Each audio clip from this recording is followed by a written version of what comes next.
नमस्कार दोस्तों, market learning for you channel पर आपका स्वागत है। दोस्तों आज हम सेकंड इंट्राडे स्ट्रेटेजी डिस्कस करेंगे यहाँ पर। दोस्तों इस स्ट्रेटेजी में 15 मिनट का चार्ट हमें यूज़ करना है दोस्तों। और ये 15 मिनट का चार्ट जो भी स्टॉक पे आप इस्तेमाल करेंगे तो वो स्टॉक किस तरह पे आइडेंटिफाई करना है एडवांस में, तो ये मैंने आपको ऑलरेडी पहले ही वीडियो में सिखाया है। तो अगर आपने वो पहला इंट्राडे स्ट्रेटेजी वाला वीडियो नहीं देखा है तो वो आप पहले ज़रूर देखें दोस्तों, क्योंकि उसमें कुछ पॉइंट्स डिस्कस किए हैं। वो आपको कंटिन्यूस आगे जो भी मैं नए नए इंट्राडे स्ट्रेटेजीज अपलोड करूंगा तो उसमें वो आपको काम में आ जाएंगे। अभी इस चार्ट में देखिए दोस्तों कि पहली 15 मिनट की कैंडल जो 29 को बनी है, तो यहाँ इसके बाद जो सेकंड कैंडल है ये इसके अंदर ही बनी, जो पहली कैंडल की हाई और लो है उसके अंदर ही बनी है। और जैसे ही इसका ऊपर की तरफ ब्रेकआउट हुआ तो आप देखेंगे कि किस तरह से इसने एक अपमूव दे दिया। अभी आप ये सोच के मत बैठिए कि ये ऊपर की तरफ ही ब्रेक होगा। आपको दोनों तरफ की ट्रेड्स के लिए रेडी रहना है, या तो ये ऊपर की तरफ ब्रेक होगा या फिर नीचे की तरफ। तो ये अभी यहाँ पर आप देखेंगे कि गैप अप हो गया है, और गैप अप के बाद ये 15 मिनट की कैंडल बनने के बाद ये सेकंड इनसाइड कैंडल हुई है। तो नेचुरली दोस्तों कि गैप अप हुआ है तो sentiments at least for start of the day तो बुलिश है। तो यहाँ पर एक अपमूव आने की प्रोबेबिलिटी दोस्तों बढ़ जाती है। अभी यहाँ पर एक अच्छा अपमूव आया तो ज़रूरी नहीं है ये हर बार ऐसा आएगा, लेकिन प्रोबेबिलिटी ज़्यादा है। तो क्योंकि ये डे का स्टार्ट है तो आप देखेंगे कि यहाँ पर एक अच्छा अपमूव आपको मिल गया। और इसके बाद भी आप देखेंगे दोस्तों कि एक अराउंड 2 बजे के पास, 2 बजे में फिर से ये एक 15 मिनट की कैंडल बनी। इसके बाद ये एक डोजी 15 मिनट की कैंडल बनी दोस्तों, ये एक अच्छा कंसोलिडेशन हुआ। और जैसे ही इसने ये 15 मिनट का हाई ब्रेक किया दोस्तों, तो ये फिर से एक इसने अच्छा अपमूव दे दिया। अभी यहाँ पर हो सकता था कि ये 15 मिनट के नीचे भी जाता, तो आपको दोनों साइड के लिए ट्रेड के लिए दोस्तों रेडी रहना है। और जो भी टारगेट्स है दोस्तों, ये टारगेट्स आपको जो पिछला जो भी सपोर्ट रेजिस्टेंस जो भी दिख रहा है, तो फर्स्ट टारगेट तो आपका वही होगा दोस्तों। अभी इस केस में देखेंगे कि यहाँ पर ऑलरेडी इस 15 मिनट के कैंडल ने यहाँ पर जो भी रेजिस्टेंस था वहाँ पर टच किया है, तो नेचुरली यहाँ पर एक अच्छा मूव आप एक्सपेक्ट कर सकते हैं। अगर समझो ये 2 बजे के बाद की जो 15 मिनट की कैंडल बनी, इसके अभी नीचे अगर समझो ब्रेकडाउन होता दोस्तों, तो मैक्सिमम ये यहाँ पर आ सकता था, या फिर जो दिन का जो लो है वहाँ पर ये आ सकता था। लेकिन दोस्तों सेंटिमेंट्स बुलिश है, और ये एक जो पुल बैक आया है वो आप देखेंगे कि दिन का जो 50% का मूव है वहाँ पर आके परफेक्ट रजिस्ट कर रहा है दोस्तों। तो ये एक आपको सिग्नल दे रहा है कि यहाँ पे ऊपर की तरफ ब्रेकआउट के चांसेस ज़्यादा है। और आपका स्टॉप लॉस हमेशा ये 15 मिनट का जो लो है ये वही होगा दोस्तों। अगर दिन का स्टार्ट है तो आप एटलीस्ट ये 50% रख सकते हैं।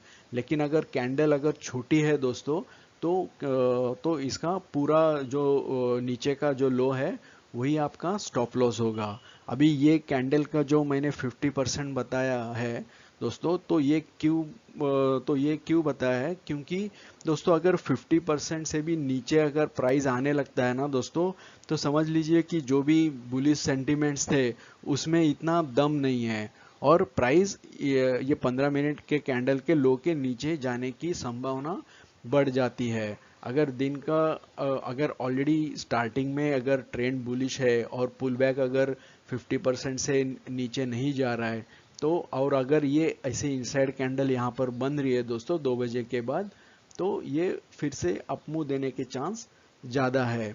और अभी और मैंने एक बात पिछले वीडियो में भी आपको बताई थी कि दोस्तों पूरा दिन कंटिन्यूस मार्केट ट्रेंडिंग नहीं रहेगा। जैसा कि अभी यहाँ पर ये 15 मिनट की ग्रीन कैंडल बनी है, ये लगातार दोपहर को 3:30 बजे तक ऐसी ग्रीन कैंडल्स नहीं बनने वाली है। ये ऊपर नीचे होने वाला है, कंसोलिडेट होने वाला है। तो आप समझ लीजिए कि 2 बार ही मूव्स आते हैं, या तो सुबह 10 बजे के पहले, या फिर समझो अगर 10 बजे तक कंसोलिडेट भी होगा तो वो मूव थोड़ा सा एक्सटेंड हो जाएगा 12 बजे तक, और फिर दोपहर में 1 या फिर 2 बजे के बाद।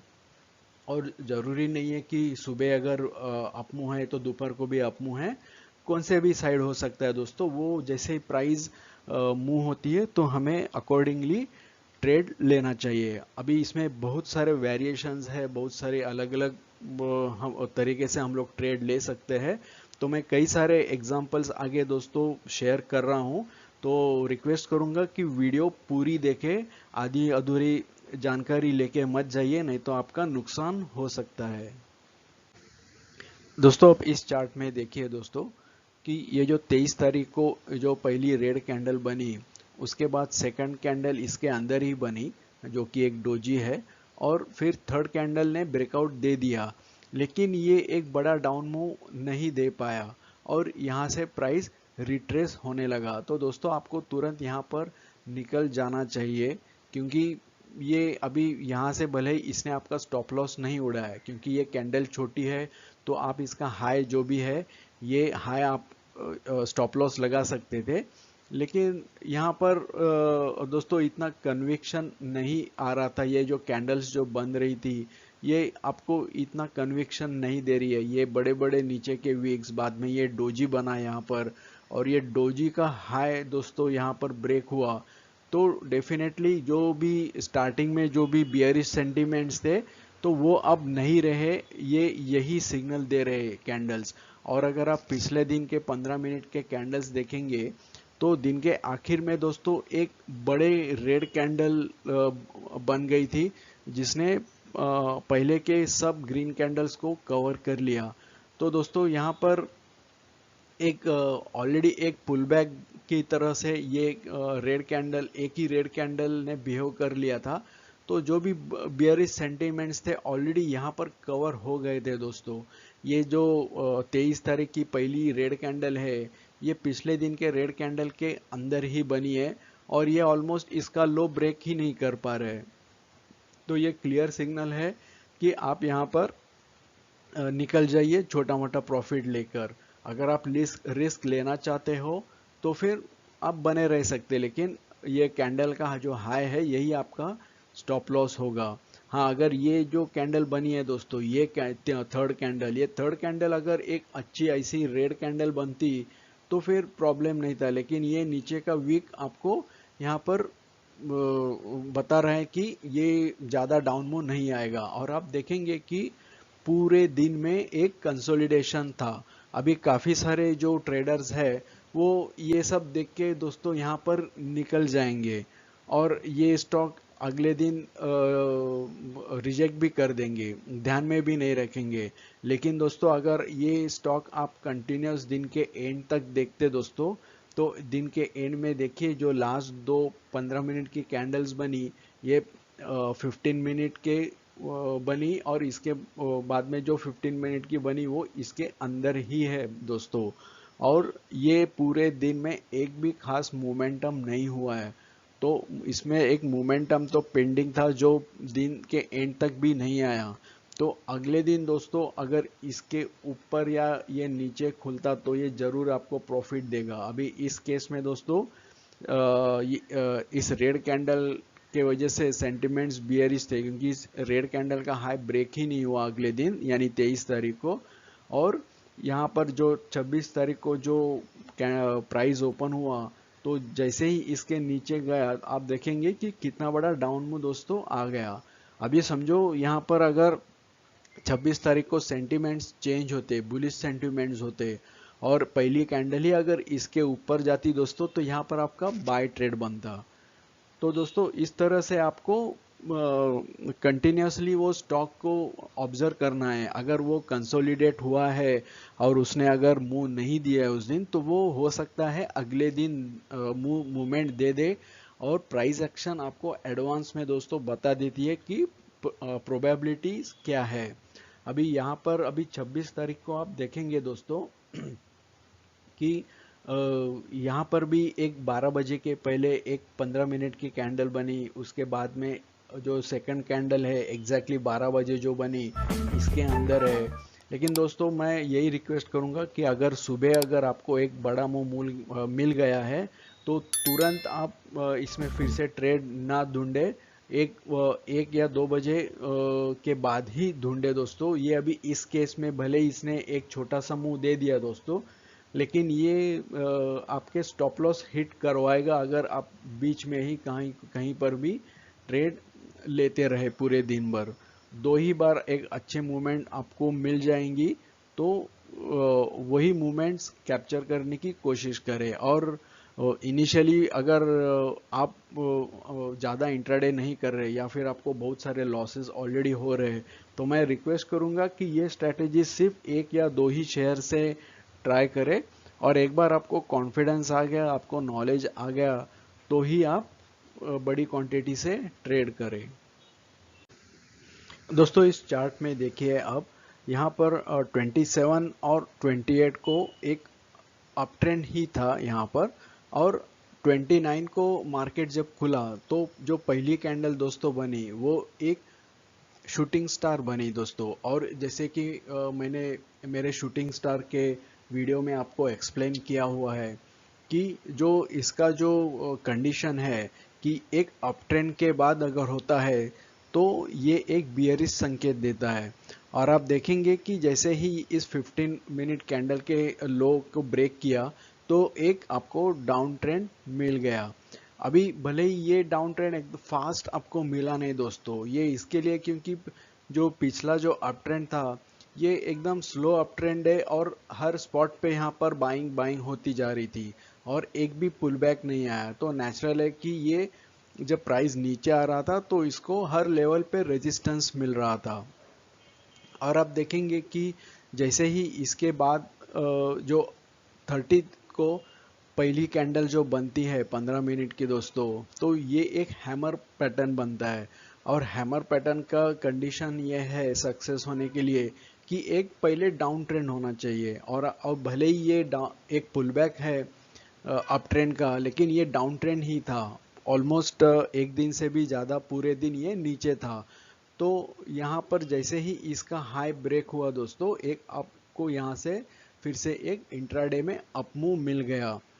तो दोस्तों इस तरह से जो भी 15 मिनट की कैंडल बनती है तो वो कुछ अगर पैटर्न बन रहा है और वो पैटर्न की जो प्री कंडीशंस है, रूल्स है ट्रेड करने के, अगर वो सब सही है तो वो आपको एक एडेड एडवांटेज दे रहे हैं। ये मतलब एक इनसाइड कैंडल तो आपको देखनी ही है, लेकिन अगर ये एक पैटर्न बन रहा है तो वो पैटर्न किस तरह से किस साइड पे ब्रेकआउट देगा ये आपको एक अंदाज आप लगा सकते हैं और अकॉर्डिंगली आप ट्रेड ले सकते हैं।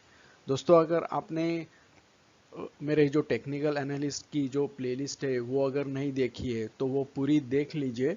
वहाँ पर मैंने each and every candle pattern के बारे में डिटेल में डिस्कस किया हुआ है कि उनको किस तरह से ट्रेड करना है। ये सब जो वीडियोस है वो आपको इंट्राडे में भी बहुत काम में आ जाएंगी।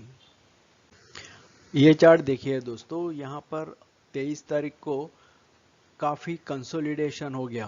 पहले दो 15 मिनट की कैंडल ने बड़ी मूवमेंट दे दी, बाद में ये पूरे दिन इसके अंदर ही ट्रेड करता रहा और 26 को आप देखेंगे एक बड़ी कैंडल बन गई, एक बड़ा रेंज इसने कवर कर लिया 15 मिनट की कैंडल ने। और बाद में आप देखेंगे कि एक इनसाइड कैंडल बन गई। तो दोस्तों अभी यहाँ पर हमें ट्रेड लेना चाहिए कि नहीं लेना चाहिए। दोस्तों एक बात तो अभी तय है कि पहली कैंडल ने अगर इतना बड़ा मूव दे दिया है तो ये शेयर का प्राइस जरूर कुछ ना कुछ देर तो ये कंसोलिडेशन ये करेगा ही करेगा।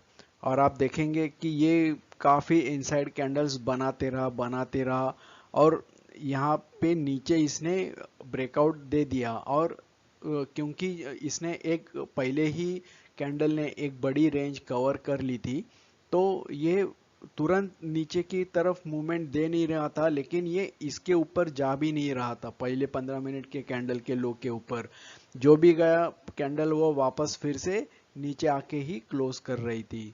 तो आप देखेंगे कि एक फिर से एक कंसोलिडेशन इसने बनाया और जैसे कि मैंने बताया था कि दिन में दो ही बार ये मूवमेंट करता है प्राइस, कौन सा भी शेयर होने दीजिए। तो ये ऑलमोस्ट दिन के एंड तक ये कंसोलिडेट करता रहा और बाद में दो ही कैंडल ने फिर से एक बड़ा डाउन मूव दे दिया। तो इस तरह से दोस्तों आप देखेंगे कि हर दिन हर ट्रेड 15 मिनट का कुछ अलग अलग तरीके से ट्रेड करेगा। बस आपको कंडीशंस जानने हैं और कैंडल बड़ी है छोटी है उसके अकॉर्डिंग आपको ट्रेड लेना है। दोस्तों अभी ये चार्ट देखिए, यहाँ पर कई दिनों तक दोस्तों कंसोलिडेशन हो रहा था और बाद में जो 28 तारीख को इसने नीचे की तरफ एक ब्रेकआउट दे दिया। पहली 15 मिनट की कैंडल ने काफी बड़ा रेंज इसने कवर कर लिया। ऑलरेडी ये जो कंसोलिडेशन हो रहा था दोस्तों, ये एक बड़े रेंज में हो रहा था। तो यहाँ पर ये 15 मिनट की कैंडल ने फिर से इतनी बड़ी रेंज कवर कर ली। तो दोस्तों ये एक फर्स्ट हिंट था कि इसमें कुछ खास ट्रेड आपको मिलने वाला नहीं है। और दूसरा हिंट ये है दोस्तों कि यहाँ पर आप देखेंगे कि प्राइस इतने नीचे जाके फिर से ऊपर आके जो पिछला जो लो है दोस्तों, इसके ऊपर ही आके क्लोज हुई। तो इतना तो तय है कि ये अभी फिर से नीचे की तरफ जाना मुश्किल है। और अभी आप देखेंगे कि नॉर्मली अगर इसके बाद अगर कंसोलिडेशन ये जो हो रहा है ये साइडवेज में हो रहा है। अगर आप पिछला एग्जांपल याद करेंगे तो ऐसी ही बड़ी कैंडल बनी थी, लेकिन जो इनसाइड कैंडल के बाद जो कंसोलिडेशन हो रहा था वो नीचे की तरफ हो रहा था। लेकिन यहाँ पर ऐसा नहीं है, यहाँ पर ना ऊपर की तरफ है एग्जैक्ट ना नीचे की तरफ, ये ऑलमोस्ट ये साइडवेज में ही है। तो दोस्तों ऐसे केस में आपको तुरंत ये स्टॉक इग्नोर कर देना चाहिए। अगर इसको ब्रेकआउट देना था दोस्तों तो ये अगर ऊपर की तरफ, क्योंकि ये नीचे इतना बड़ा वीक बना है और पिछले लो के ऊपर क्लोज हुआ है, तो एटलीस्ट तीसरे चौथे कैंडल ने इस हाई को ब्रेक कर देना चाहिए था और एक आपको हिंट मिल जाता। लेकिन दोस्तों आप देखेंगे कि इतनी बड़ी कैंडल का आप लोग को स्टॉप लॉस लगाना मुश्किल हो जाएगा, क्योंकि आप इसके इतने लो तक तो आप स्टॉप लॉस लगा नहीं सकते। तो यहाँ पर आप समझो 50% भी लगा लेंगे तो आप अगर पिछले दिनों का रिकॉर्ड देखेंगे तो ये स्टॉक काफ़ी वोलाटाइल रहा है और बड़ी बड़ी कैंडल्स बना है। तो प्रोबेबिलिटी ज़्यादा थी कि आपका स्टॉप लॉस इजीली हिट होता। तो दोस्तों ऐसे स्टॉक्स अगर आप इग्नोर कर देंगे तो अच्छा होगा। दोस्तों अभी यहाँ पर देखिए दोस्तों कि ये 28 तारीख को एक 15 मिनट की कैंडल बनी, इसके बाद एक इनसाइड कैंडल बनी। तो ये अपना स्ट्रेटेजी के हिसाब से आपको एक चांस मिल गया यहाँ पर ट्रेड लेने का। तो अभी हम लोग ब्रेकआउट के लिए वेट करेंगे। तो अभी देखेंगे कि ये नीचे की तरफ प्राइस जा ही नहीं रहा था, कंटिन्यूस साइडवेज में ही कंसोलिडेट कर रहा था और फिर यहाँ पर आप देखेंगे कि ये ग्रीन कैंडल ऊपर की तरफ जा रही थी। तो आप सोचेंगे चलो अभी इसको ब्रेकआउट मिल जाएगा ऊपर की तरफ और यहाँ पर ट्रेड लेंगे। लेकिन दोस्तों अगर आप ध्यान से अगर देखेंगे तो 27 तारीख को पूरे यही रेंज में पूरे कंसोलिडेशन हुआ था। तो ये कंसोलिडेशन एरिया दोस्तों एक स्ट्रॉन्ग रेजिस्टेंस की तरह यहाँ पर बिहेव करेगा। अगर समझो प्राइस अगर यहाँ पर अगर थोड़ी सी फास्ट एक बड़ी कैंडल बनती भी है तो फिर से इसके ऊपर फिर से ये बड़ा कंसोलिडेशन एरिया है। तो दोस्तों आपको ये तुरंत ध्यान में रखना चाहिए कि ऊपर की तरफ इमीडिएट कुछ रेजिस्टेंस एरिया है क्या, क्योंकि जो पिछला दिन के जो भी कंसोलिडेशन एरिया है वो अगर उधर ही है तो आपको वहां पर एक अच्छा प्रॉफिटेबल ट्रेड नहीं मिल सकता। अब यहाँ पर अगर समझो नीचे की तरफ आपको ब्रेकआउट मिलता तो नीचे की तरफ कुछ भी नहीं है, तो यहाँ पर डेफिनेटली आपको एक अच्छा प्रॉफिटेबल ट्रेड मिल जाता डाउन साइड में। तो जब भी आप ये ट्रेड लेंगे तो ऊपर की तरफ या नीचे की तरफ कुछ सपोर्ट रेजिस्टेंस कुछ है क्या ये देखना जरूरी है। दोस्तों अब इस चार्ट में देखिए, यहाँ पर जो 21 तारीख को एक 15 मिनट की कैंडल बनी और उसके बाद में एक इनसाइड कैंडल बनी। अपने स्ट्रेटेजी के हिसाब से। तो यहाँ पर एक अपना ट्रेड बनता है। अभी ये यहाँ पर ऊपर की तरफ भी ब्रेकआउट होता तो भी हम लोग ट्रेड लेते, और या फिर नीचे की तरफ अगर बनता है जैसे कि इसमें गया तो ये नीचे की तरफ भी हम लोग ट्रेड ले सकते हैं। अभी पिछले एग्जाम्पल की तरह दोस्तों, पिछले दिन कंसोलिडेशन तो जरूर हुआ है यही रेंज में, लेकिन ये एग्जैक्टली इधर ही बीच में ही हुआ है, ये ऊपर की तरफ या नीचे की तरफ नहीं है। तो अभी यहाँ पर समझो ऊपर की तरफ ब्रेकआउट भी होता तो यहाँ पर कुछ रेजिस्टेंस नहीं है और ना ही नीचे की तरफ, और ये पिछले दिन का जो रेजिस्टेंस है एग्जैक्टली यही एरिया पे प्राइस रुका हुआ है और ऊपर की तरफ जा नहीं रहा है। तो नेचुरली हमारा फर्स्ट इंस्टिंक्ट बताता है कि यहाँ से प्राइस फिर से नीचे जाने के चांसेस है। अभी जैसे कि मैंने पिछले एग्जाम्पल्स में बताया है कि पहली कैंडल जो है वो गैप अप हुई है और ग्रीन बनी है, तो सेंटिमेंट्स तो बुलिश होंगे। लेकिन आप अगर ध्यान से देखेंगे तो ग्रीन कैंडल तो बनी है, लेकिन इसके साथ इसके बॉडी के ऑलमोस्ट 80% साइज की एक बड़ी वीक बनी है, जो कि ये बताती है कि सेलर्स भारी मात्रा में यहाँ पर मौजूद है और सेलर्स प्राइस ऊपर से फिर से नीचे लेके आए हैं। तो दोस्तों ये एक अच्छा बुलिश सिग्नल नहीं है दोस्तों। तो इसके लिए हम लोगों को नीचे की तरफ ही ये देखना चाहिए कि ब्रेकआउट होता है क्या। हो सकता था कि अगली कैंडल ने फिर से ये ऊपर की तरफ आके क्लोज करती थी, लेकिन ऐसा हुआ नहीं। अगले कैंडल भी रेड ही बनी और बाद में प्राइस पिछले जो रेजिस्टेंस एरिया है इसके ऊपर जा ही नहीं रही थी, और जैसे ही इसके नीचे दोस्तों ब्रेकआउट हुआ एक अच्छा खासा डाउनफॉल आ गया। दोस्तों अब इस चार्ट में देखिए कि 22 तारीख को काफ़ी कंसोलिडेट हुआ स्टॉक आखिरी के 2-3 घंटे। 23 तारीख को 15 मिनट की कैंडल के बाद एक इनसाइड कैंडल बनी दोस्तों, और जो 22 तारीख का जो लास्ट 2-3 घंटे का जो रेंज था वो 23 तारीख को रेजिस्टेंस बन गया और प्राइस उस रेजिस्टेंस के नीचे ही ट्रेड करता रहा, और जो पहली 15 मिनट की कैंडल है उसके अंदर ही ट्रेड करता रहा दोस्तों। और जैसे ही इसके नीचे ब्रेकआउट दिया तो एक 40 पॉइंट का मूव इसने दे दिया। तो इस तरह से दोस्तों कि कभी कभी आपका पेशेंस लेवल काफ़ी टेस्ट करेगा प्राइस एक्शन। ऐसा जरूरी नहीं है कि तुरंत breakout they they. Normal conditions more than 50% of the time ये दो तीन कैंडल में ही ब्रेकआउट दे देगा।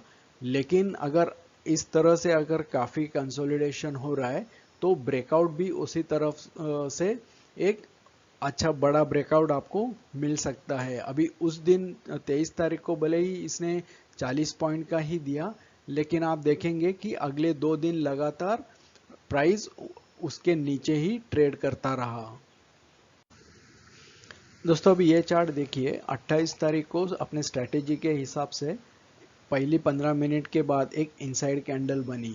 तो यहाँ पर आप देखेंगे कि जैसे ही प्राइस इसके ऊपर गया तो ये ज़्यादा ऊपर जा नहीं पाया और फिर से नीचे आ गया। तो दोस्तों मैंने पहले के एग्जांपल्स में भी आपको बताया था कि यहाँ अगर ऊपर की तरफ ब्रेकआउट दे रहा है या नीचे की तरफ, तो वहाँ पर कुछ सपोर्ट रेजिस्टेंस है क्या वो देखना ज़रूरी है। तो अगर आप पिछले दिन का प्राइस एक्शन देखेंगे तो यहाँ पर काफ़ी एक्शन हो गई थी। अगर आप यहाँ पर देखेंगे तो एक ऑलमोस्ट एक इवनिंग स्टार पैटर्न की तरह बन के प्राइस नीचे आया था। तो नेचुरल है कि यहाँ से अगर ब्रेकआउट मिलता भी है तो ये एरिया अब रेजिस्टेंस की तरह बिहेव करेगा। तो ये हमारे जो ब्रेकआउट है यहाँ पर हुआ ये हमारे कुछ काम का नहीं है। अगर हम लोग यहाँ पर ट्रेड लेते भी है तो काफ़ी स्ट्रिक्ट स्टॉप लॉस के साथ लेना ज़रूरी है। और अगर दोस्तों ये अगर इसको क्रॉस करना था तो यहाँ पर एक अच्छा खासा कंसोलिडेशन होना ज़रूरी था, जो कि इतना खास कंसोलिडेशन हुआ नहीं। भले ये प्राइस एक्शन ये नज़दीक नज़दीक ही आपको दिख रही है, लेकिन एक थोड़े स्ट्रेट लाइन में अगर इस 15 मिनट के अंदर ही कंसोलिडेशन होके फिर ब्रेकआउट होता दोस्तों, तो हो सकता था एटलीस्ट इस लेवल तक तो प्राइस आ जाता और आप कुछ प्रॉफिट बुक कर पाते। इस केस में भी आपका लॉस तो नहीं होता है दोस्तों, लेकिन एक बड़ा प्रॉफिट भी आपको नहीं मिलता। और आप देखेंगे कि इसके अगले दिन फिर से अपना सेटअप बन गया। यहाँ पर एक पहली 15 मिनट की कैंडल जो है वो एक शूटिंग स्टार बनी, और उसके बाद एक इनसाइड कैंडल बनी, और ये शूटिंग स्टार के जैसे ही प्राइस नीचे आया तो ये पूरा दिन प्राइस ट्रेंडिंग रहा और एक अच्छा खासा डाउन मूव दोस्तों आपको मिल गया। तो दोस्तों मैं आशा करता हूँ कि इतने सारे एग्जाम्पल्स के बाद आपको ये स्ट्रैटेजी इंट्राडे वाली बेहद पसंद आई होगी और समझ में भी आई होगी। तो दोस्तों अगर आपको ये स्ट्रैटेजी पसंद आई है और आपको और भी इंट्राडे स्ट्रैटेजीज चाहिए तो वीडियो को लाइक कीजिए, अपने दोस्तों के साथ शेयर कीजिए ताकि वो लोग भी इस सब स्ट्रैटेजीज का फ़ायदा उठा सके। मेरे चैनल को सब्सक्राइब कीजिए और बेल नोटिफिकेशन आइकॉन ज़रूर क्लिक कीजिए ताकि मैं फ्यूचर में जो भी वीडियोस डालूंगा इसके इंट्राडे के भी और आगे कुछ पार्ट्स में अपलोड करूंगा तो वो सब के अलर्ट्स आपको मिल जाएंगे। वीडियो देखने के लिए धन्यवाद। Thank you very much.